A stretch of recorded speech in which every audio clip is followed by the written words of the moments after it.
prier pour ouvrir cette partie de notre matin. Merci Père Céleste pour ta grâce, merci pour ce privilège que nous avons d'être ici. Je demande ta bénédiction sur le culte des enfants, qu'ils apprennent mieux comment te connaître et vivre pour toi. Aide-nous ce matin ici, dans le sous-sol, de bien écouter, de pouvoir apprendre et appliquer ta parole dans nos vies. Que tout soit glorifié, que nous soyons dans l'humilité, prêts à apprendre de toi. C'est dans le nom de Jésus que j'ai prié. Amen. Alors, si vous avez une Bible, nous sommes à la fin de notre série presque de Amos. Donc, notre série qui s'appelle Simple. On va commencer le dernier chapitre aujourd'hui et puis dimanche prochain, on va terminer ce petit livre. Donc, il s'appelle Simple maintenant, pour vous qui sont là depuis plusieurs semaines.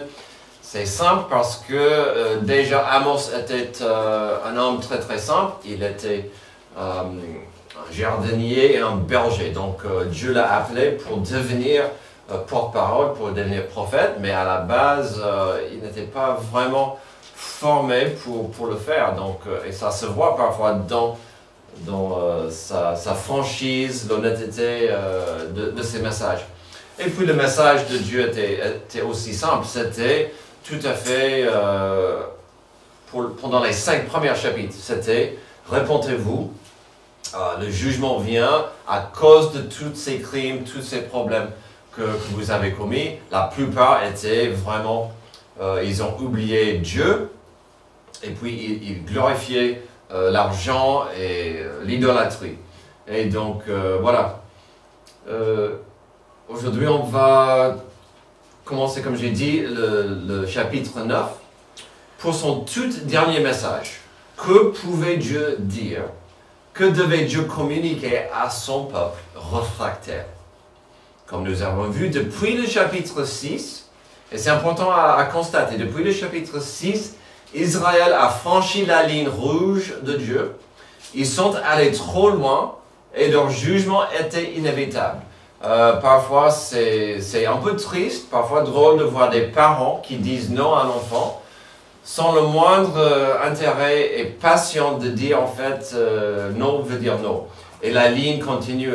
Si tu continues, je ferai ça. Et c'est n'importe quoi. Mais là, depuis le chapitre 6, c'était clair. La ligne rouge était franchie, c'est trop tard pour vous.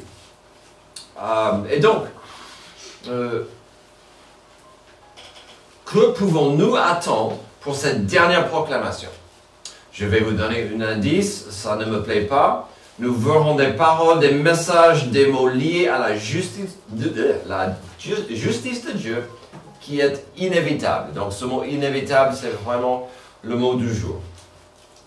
Aujourd'hui, quand on parle de ou pense à ce qui est inévitable, certaines choses viennent à l'esprit. Il y a la phrase, la citation fameuse de M. Benjamin Franklin, « En ce monde, rien n'est certain à part la mort et les impôts. » Vous comprenez cette peine, c'est vrai, la mort et les impôts, et parfois on vous taxe après la mort. Donc, ça c'est pas juste, mais bon, c'est comme ça, c'est pénible. Sans être complètement morbide, au moins on peut avouer qu'il y a d'autres choses qui sont inévitables, qui vont arriver. Alors, je n'ai pas la pluie sur ma liste, mais la pluie, l'automne, c'est clair. Mais certes, chaque mois, dans la magazine de notre ville, il y a la partie vers la fin qui nous informe malheureusement des décès. Cette page, souvent, a quelques noms des décès, donc ça, c'est assez récent, des décès. Donc, on sait qu'il y aura des noms sur cette liste. Mais en même temps, il y a sur la même page, le même endroit, il y a aussi l'espace des naissances. Et donc, ça aide. Il y a des nouvelles vies, des nouvelles arrivées, tandis que certains sont partis. C'est comme ça, ça arrive. Des naissances. Il y a aussi parfois, et le mois dernier, il y avait quand même des mariages. Donc, c'est pas mal. Des naissances, ça c'est plus gai, plus agréable que de parler des décès. Et si je peux être honnête avec vous, dans ma position, dans mon rôle en tant que pasteur, mon rôle professionnel, parfois j'ai le plaisir de m'engager avec des gens par rapport à ces deux sujets. Il y a quelques mois, j'ai eu l'honneur d'avoir à mes côtés Lionel, Julia et Liana pour la présenter à Dieu. Ça, c'est une partie de mes responsabilités que j'aime bien, de pouvoir présenter un enfant à Dieu, cet engagement de ses parents, mais aussi de nous, d'aider avec cet enfant. Dans ma carrière, en tant que pasteur, j'ai eu l'énorme plaisir de faire et officier plusieurs mariages. En même temps, malheureusement, j'ai aussi eu l'opportunité, la responsabilité lourde de faire des enterrements. Bien sûr, je n'aime pas officier et de faire un enterrement. Puis les deux derniers que j'ai faits étaient pour des gens bien trop jeunes. C'était triste quand je voyais l'âge de la personne qui est partie. C'était triste. Trop jeune. Nous vivons tous avec la compréhension que nos vies sur Terre ont une limite. On fête des naissances, puis une fois par an, l'anniversaire de la naissance de cette personne. Parce que quelque part, on sait bien qu'on en a pour 85 ans dans ce monde. C'est inévitable. Ça me rappelle de la leçon de ce matin. Pourquoi est-ce que nous vivons dans ce monde? Il faut faire le maximum avec le temps que nous avons. Pour mieux comprendre notre passage, il serait utile de voir deux petits passages en Romains 6 et Hébreux 9, car ils font un rappel simple de ce que nous comprenons déjà. Romains 6, 23. En effet, le salaire du péché, c'est la mort. Encore ce mot. Mais le don gratuit de Dieu, c'est la vie éternelle en Jésus-Christ notre Seigneur. Donc, péché et la mort, ça va ensemble. Mais, au moins, on a l'éternité, la vie avec Jésus. Comme cadeau. Hébreux 9, 27, 28. Il est réservé aux êtres humains de mourir une seule fois, après quoi vient le jugement. Donc, on doit mourir après le jugement. On a vu un peu ça ce matin aussi, que la notion de ce qui va arriver après la mort, est-ce qu'on est prêt? Si vous voulez, la mort, c'est tout simplement un résultat pénible du péché et notre séparation de Dieu. Notre mortalité est une sorte de malédiction. C'est pourquoi on comprend tous la nécessité de faire face à cette mortalité. Ou j'espère qu'on est prêt. Parfois, les gens ne veulent pas en penser. On refuse ces passages. Alors, pensez-y ce matin, lorsqu'on voit certains thèmes dans notre passage. On tournera autour des thèmes par rapport à cette condition humaine et l'importance de faire face aux certaines choses. Si la vie est courte, y a-t-il un remède contre la culpabilité des péchés? Bon courage si vous cherchez un remède contre vos péchés. Existe-t-il une solution afin d'éviter la justice de Dieu? Est-ce qu'il y a une porte de secours quand la justice de Dieu doit tomber? À cause de la condition humaine, on doit faire face à, d'abord, la punition inévitable de Dieu. Verset 1, j'ai vu le Seigneur debout sur l'autel. Il a dit, frappe les chapiteaux, que les seuils soient ébranlés, et brise-les sur leur tête à tous. Je ferai mourir le reste par l'épée. Aucun de eux ne pourra se sauver en fuyant. Il n'y aura parmi eux aucun rescapé. S'ils pénètrent dans le séjour des morts, ma main les en arrachera. S'ils montent au ciel, je les en ferai descendre. S'ils se cachent au sommet du Carmel, je les chercherai et je les attraperai. S'ils se cachent à mes regards dans le fond de la mer, j'ordonnerai aux serpents de les y mordre. S'ils sont emmenés en déportation par leurs ennemis, j'ordonnerai à l'épée de les y faire mourir. Je dirigerai mes regards vers eux pour leur faire du mal et non du bien. Ok, c'est lourd. Mais comme j'ai dit, ces gens sont allés trop loin. C'est la justice de Dieu qui doit tomber. Est-ce qu'il y a un remède? Est-ce qu'il pourrait trouver une porte de secours? Alors, Je sais que pendant nos derniers messages, nous avons vu ce thème sans cesse quasiment de la punition, de la justice, du jugement qui venait.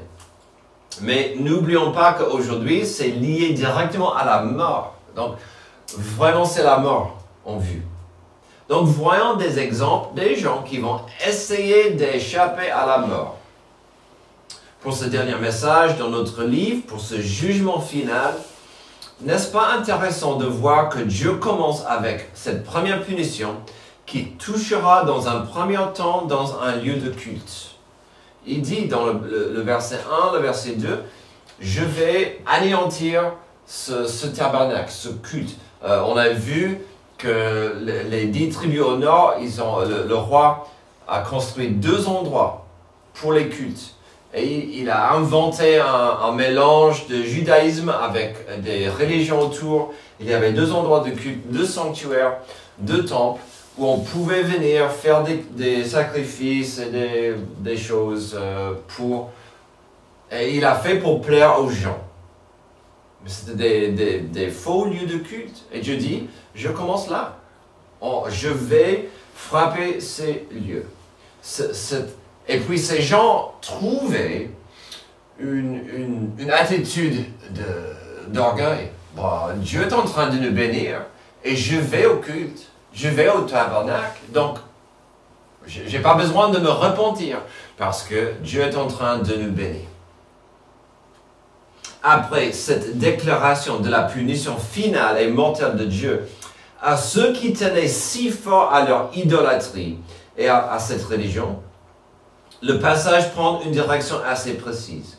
On découvrira la tendance humaine pour ceux qui fuient la mort et on verra la vérité divine qu'il n'y a aucun endroit pour s'y échapper. Donc au verset 2 et verset 3, on trouvera des endroits que quelqu'un pourrait essayer d'y aller pour échapper à Dieu. Il y a d'abord le séjour des morts listé, ainsi que le ciel.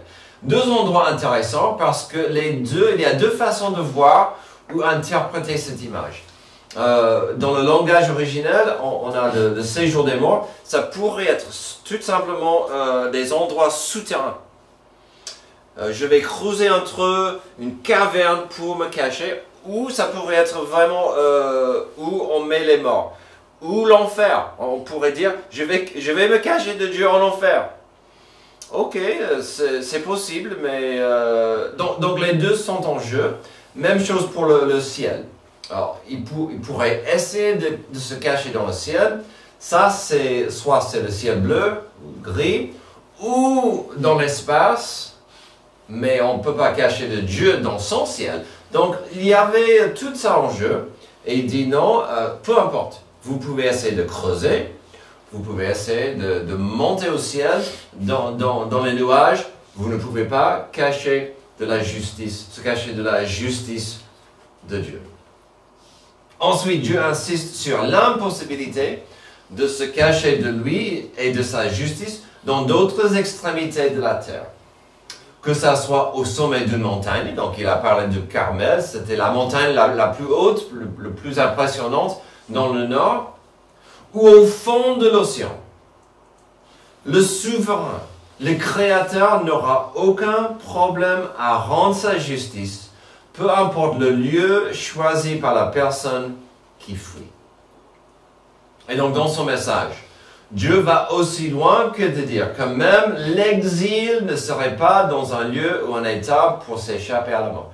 Vous pouvez aller dans la mer, vous pouvez aller à la montagne, vous pouvez aller en exil. Si je suis prêt à vous prendre, dit Dieu, je t'aurai. Il n'y a pas une façon de m'échapper.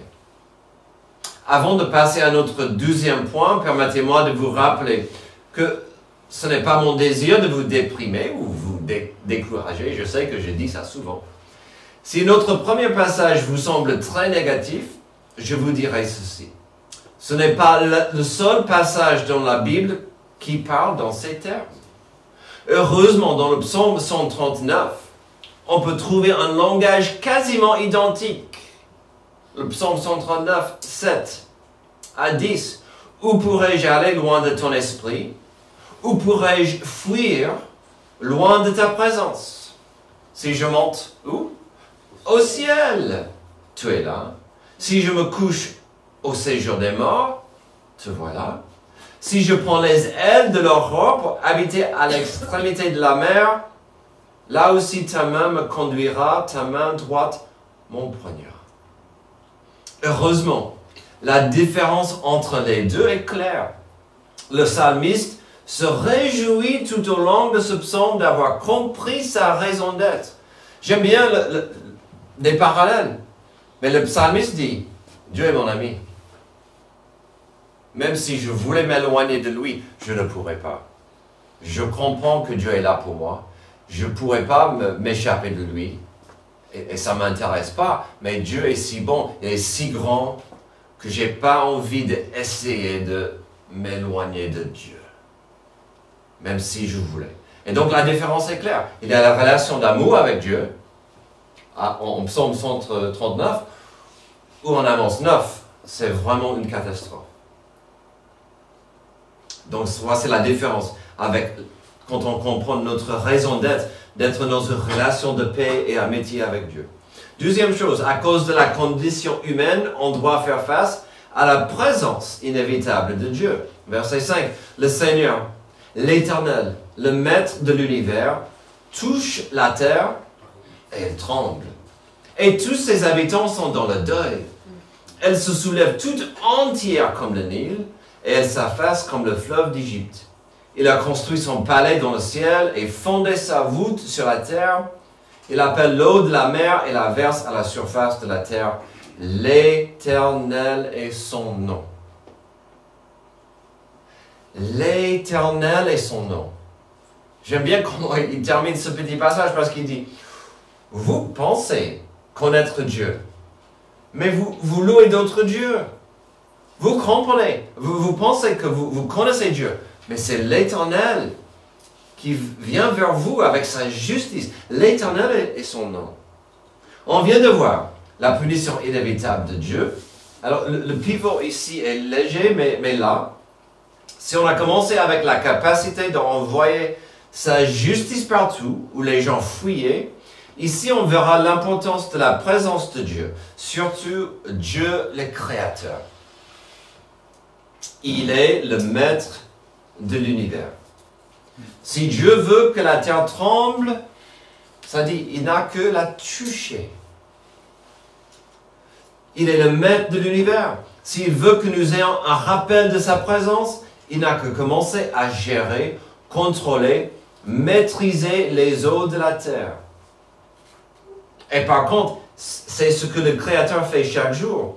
Il maintient. Il tient notre monde, notre univers, notre existence en place par sa présence et par sa puissance majestueuse. Je n'ai aucune crainte de notre existence sur Terre par rapport à notre planète, par rapport à l'univers, notre système solaire. Parce que la Bible dit que Dieu a créé notre monde et nous tient dans sa main. C'est absolument tout ce dont il faut savoir. Notre Dieu et sa présence est partout. Sa présence et sa puissance. Par rapport à ce passage, j'ai lu un commentaire qui était magnifique. Voici ce qu'il disait. Dieu a construit sa demeure dans les cieux comme une voûte au-dessus de la terre. Il ordonne aux eaux de quitter les mers, de se lever et de former des nuages, puis de se déverser sur la terre. Puisqu'il exerce ce contrôle sur la planète entière, il est impossible de se cacher de lui ou d'échapper à sa main puissante. Son nom est Yahweh, le Dieu qui respecte ses alliances et dont la souveraineté s'étend sur l'univers. Notre Dieu et sa présence est là. Il faut juste ouvrir les yeux. Donc, on doit revenir et poser quelques questions. Notre système solaire est-il grand? Notre galaxie est-elle immense? Notre univers, pourrait-on le comprendre? Ici, dans ce petit passage, Dieu voulait que les gens comprennent combien il serait facile de penser que le monde doit tourner autour de moi. Tandis que le maître de l'univers est là, il est omniprésent. L'Éternel est son nom et il serait inutile de penser qu'on peut s'échapper de sa présence. Vous pouvez fermer les yeux. Dieu est là. À cause de la condition humaine, on doit faire face à la punition inévitable de Dieu, la présence inévitable de Dieu, terminons avec la puissance inévitable de Dieu. Verset 7. N'êtes-vous pour moi comme des Éthiopiens, Israélites, déclare l'Éternel. N'ai-je pas fait sortir d'Israël, d'Égypte, comme j'ai fait sortir les Philistins de Captor et les Syriens de Kir? Le Seigneur, l'Éternel, a les yeux sur le royaume coupable. Je le détruirai de la surface de la terre.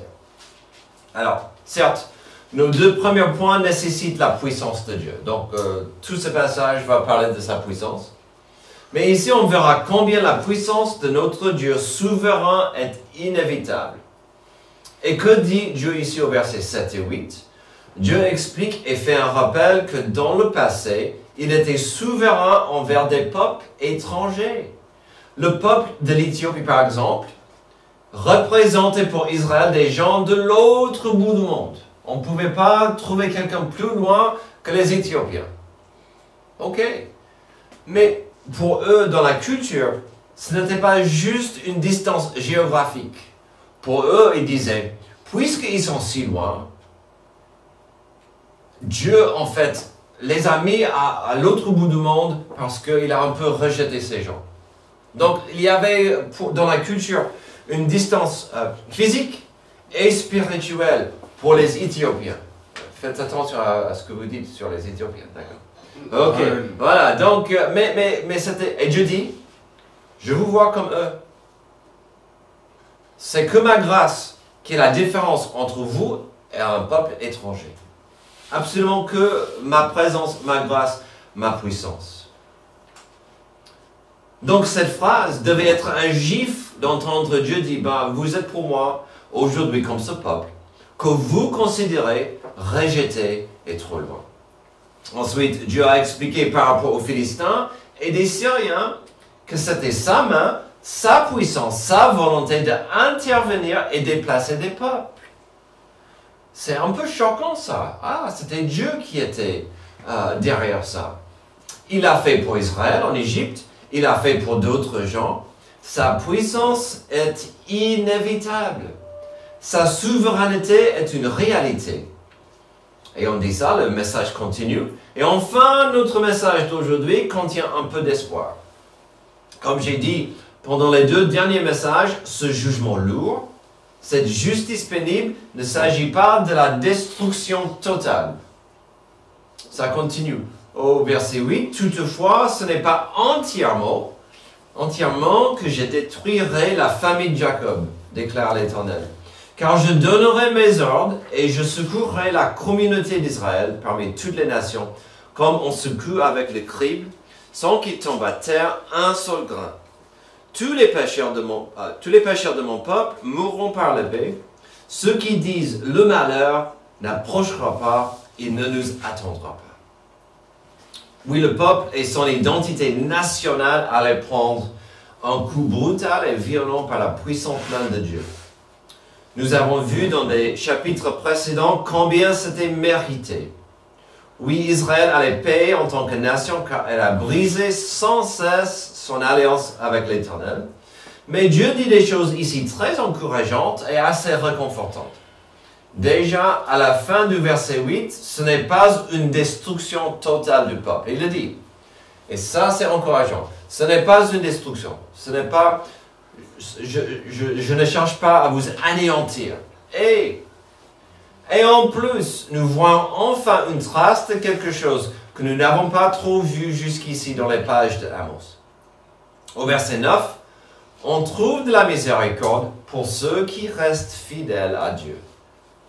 Pour ceux qui étaient entourés et attristés dans le pays par la mal autour, on voit la possibilité de goûter la miséricorde parmi toute cette destruction. Je voulais ce passage depuis un moment, mais Où est un peu de miséricorde? Où est un peu de bonnes nouvelles pour ceux qui étaient attristés par ce monde autour d'eux?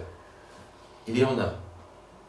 Dieu passerait au crible parmi les autres nations afin de séparer ceux qui méritaient d'être jugés de quelques justes.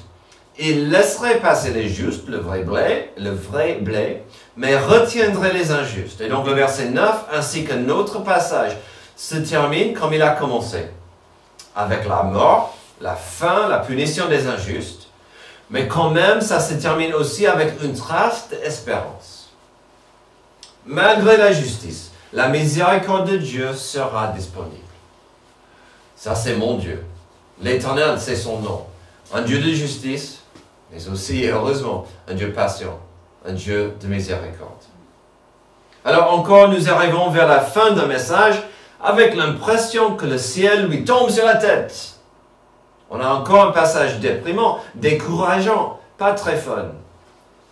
Ce qu'il faut retenir, comprendre et appliquer dans votre vie de ce passage, c'est la vérité suivante. La justice qui venait, c'était pour ceux qui sont déjà condamnés. C'est trop tard, il n'y a rien que l'on puisse faire pour eux. La punition inévitable de Dieu, la présence inévitable de Dieu, la puissance inévitable de Dieu les trouvera à un moment donné. Donc la clé, la partie capitale ici, c'est de saisir l'espoir et l'opportunité qui existe aujourd'hui avant qu'il ne soit trop tard. On l'a vu tout à l'heure à 10 heures. Qu'est-ce qu'on va faire avec notre vie? Est-ce qu'on va vivre notre vie pour Dieu, comme s'il revient? Est-ce qu'on vit comme si Dieu existe? Comme si il m'aime? Comme s'il a un plan pour nous? Ou est-ce qu'on va vivre pour soi? Si tout à l'heure nous avons compris qu'il n'y a rien qui peut sauver le condamné de la justice de Dieu, nous avons aussi vu dans une partie du psaume 139 qu'il n'y a rien qui peut séparer un enfant adoptif de Dieu de sa présence. Rien. La présence de Dieu est là. Je ne peux pas m'éloigner vraiment de la présence de Dieu. Avec cette idée en tête, avec ces images devant nous, terminons avec le même langage, la même vérité. Mais cette fois-ci, faisons une comparaison liée à l'amour de Dieu. On a vu la justice de Dieu, on a vu la présence de Dieu, et les deux sont inévitables. Maintenant, voyons l'amour de Dieu. Pour ceux qui ont accepté l'amour de Dieu et son don de salut à la croix, voici la bonne nouvelle ultime. Romains 8. Que dirons-nous donc de plus? Si Dieu est pour nous, qui sera contre nous? Lui qui n'a pas épargné son propre Fils, mais l'a donné pour nous tous, comment ne nous accorderait-il pas aussi tout avec lui? Qui accusera ceux que Dieu a choisis? C'est Dieu qui les déclare justes, qui les condamnera. Jésus-Christ est mort, bien plus, il est ressuscité, il est à la droite de Dieu, et il intercède pour nous. Il dit, trouve-moi quelqu'un qui peut condamner un enfant adoptif de Dieu. Si vous asseyez, vous avez affaire avec Jésus-Christ lui-même, qui intercède. Oh, mon avocat, c'est Jésus. Wow. Quelle scène magnifique que nous avons ici, 31 à 34. Mais Paul devait continuer. Heureusement, il a continué. Verset 35. Qui nous séparera de l'amour de Christ?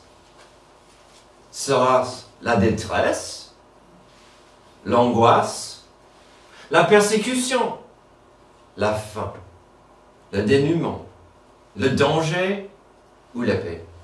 De fait, il est écrit, c'est à cause de toi qu'on nous met à mort à la longueur de journée, qu'on nous considère comme des brebis destinées à la boucherie.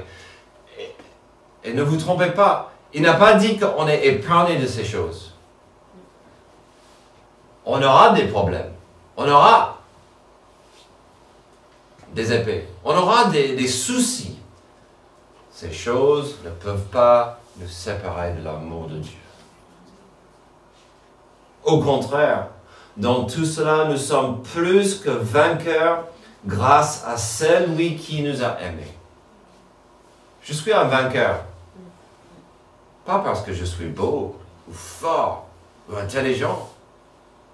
Parce que Dieu m'a aimé.